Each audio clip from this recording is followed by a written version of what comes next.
semuanya, ketemu lagi dengan saya Anastasia Retno Pujasuti, edukator PRH Indonesia. Saya senang sekali bercerita.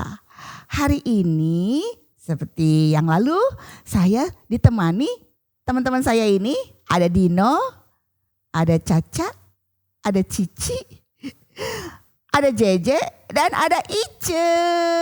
Oke, teman-teman, hari ini saya mau bercerita masih dengan buku ini, Kumpulan Dongeng Anak Sepanjang Masa. Saya mau bercerita tentang, ini cerita yang sudah terkenal loh. Saya mau cerita tentang Rapunzel. Pasti sudah dengar atau bahkan ada yang sudah nonton filmnya. Nah, saya akan bercerita dari cerita dasarnya, dari cerita asalnya ya. Dari suatu masa hiduplah keluarga, ada ayah, ibu dan putrinya namanya Rapunzel. Cantik sekali dan rambutnya panjang. Warnanya emas. Wah, belum ada nih rambut emas ya. Nah, karena cantiknya banyak sekali orang ingin berteman dengannya. Tapi Rapunzel karena dia tinggal di hutan, maka dia tidak terlalu banyak temannya. Satu hari tetangganya yang adalah nenek sihir. Nenek sihir ini terkenal sangat jahat ya teman-teman. Nah, satu hari ibu dari Rapunzel ingin sekali buah yang ada di kebunnya nenek sihir.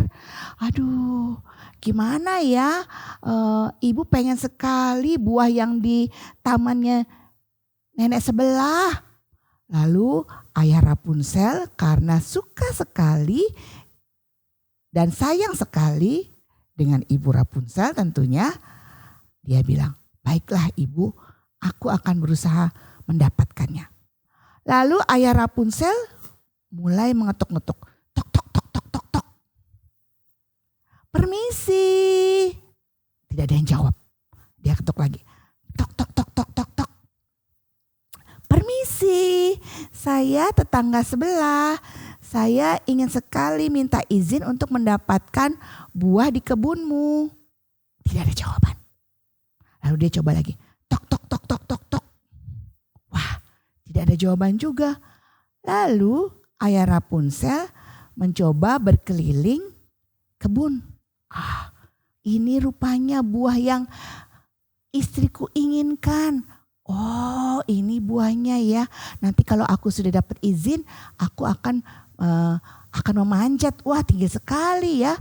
Waktu dia mulai melihat-lihat kebun, pohon di dalam kebun itu, datanglah si nenek sihir.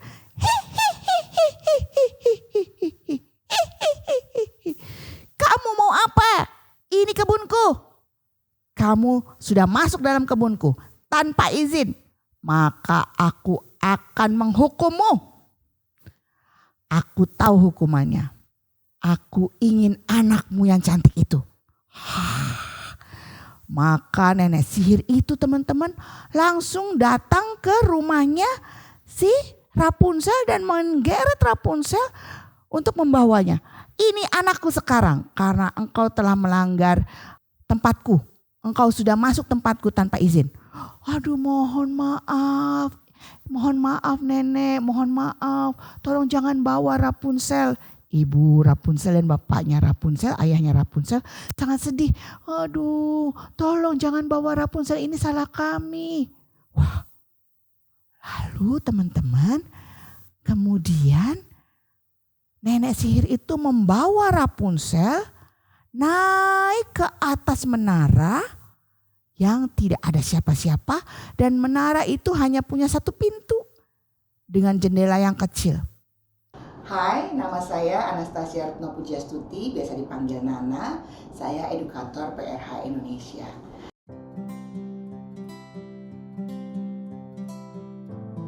PRH adalah metode pertumbuh kembangan diri untuk menuju pada diri yang sejati yang dikembangkan di Prancis 50 tahun lalu oleh seorang pendidik bernama André Rosset. Karena PRH, saya menemukan bahwa saya adalah Nana yang punya kebiasaan bercerita. Saya senang bercerita karena saya menjadi mengenal diri saya yang sebenarnya melalui setiap pesan positif dari cerita yang saya bawakan. Sampai jumpa pada cerita berikutnya.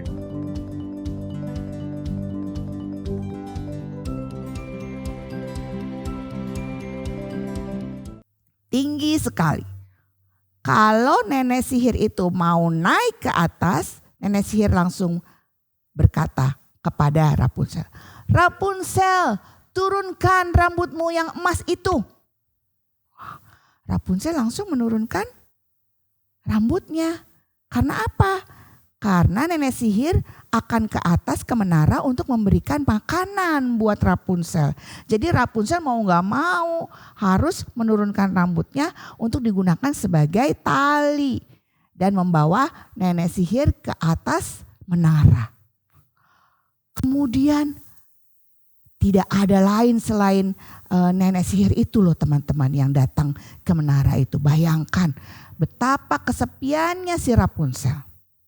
Tapi satu kali ada seorang pangeran, dia sedang berburu dan dia kesasar di dekat menara. Dan pada waktu nenek sihir itu berkata, "Hai Rapunzel, turunkan rambut emasmu." Si pangeran itu melihat bagaimana Rapunzel menurunkan rambut emasnya dan kemudian mengangkat si nenek sihir sampai ke atas menara. Dan dia melihat dari kejauhan si pangeran, "Oh, putri itu cantik sekali. Rambutnya pun bagus, indah seperti emas."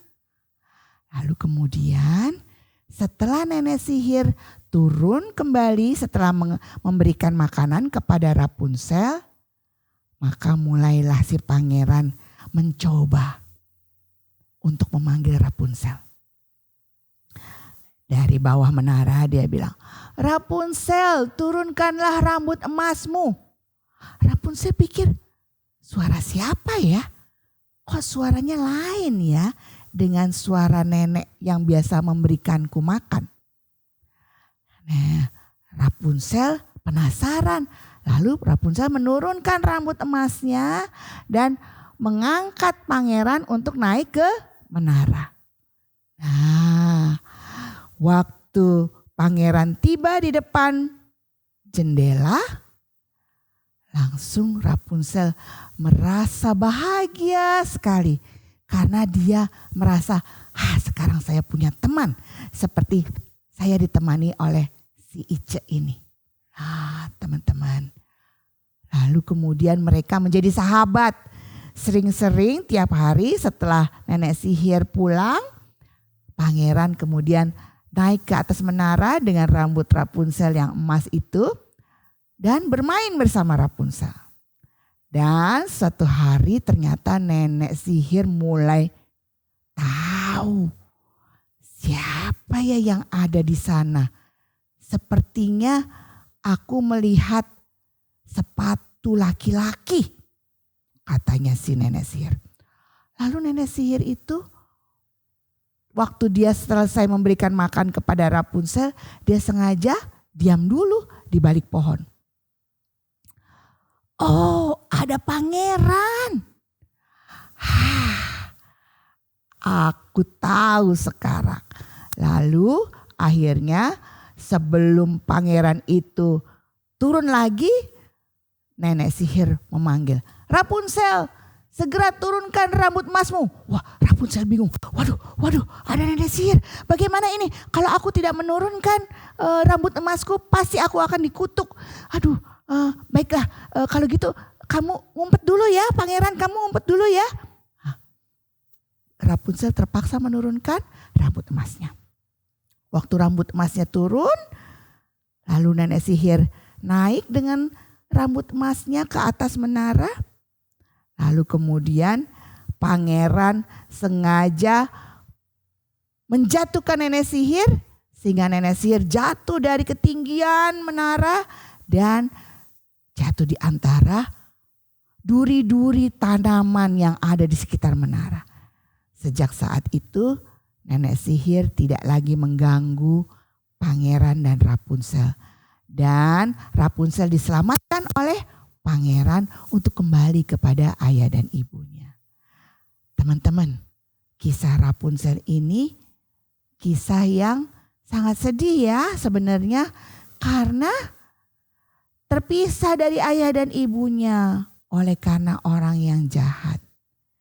Saya mendapatkan cerita ini sebagai pesan yang baik, bahwa saya kalau sedang sedih, kalau saya sedang marah, kalau saya sedang terasing seperti Rapunzel yang di atas menara, maka yang saya dapat lakukan adalah saya bermain dengan orang-orang yang menghidupkan. Tentunya anugerah Rapunzel mendapatkan teman yang dapat bermain bersama Rapunzel. Kalau saya nggak dapat, apa yang bisa saya lakukan? Saya melakukan kegiatan yang membuat saya hidup. Yang seperti Rapunzel lakukan. Rapunzel melakukan apa sih? Rapunzel selalu membuat menaranya menjadi menara yang nyaman untuk ditinggali. Dibersihkan, lalu kemudian dirapikan. Nah, teman-teman bisa juga melakukan hal itu.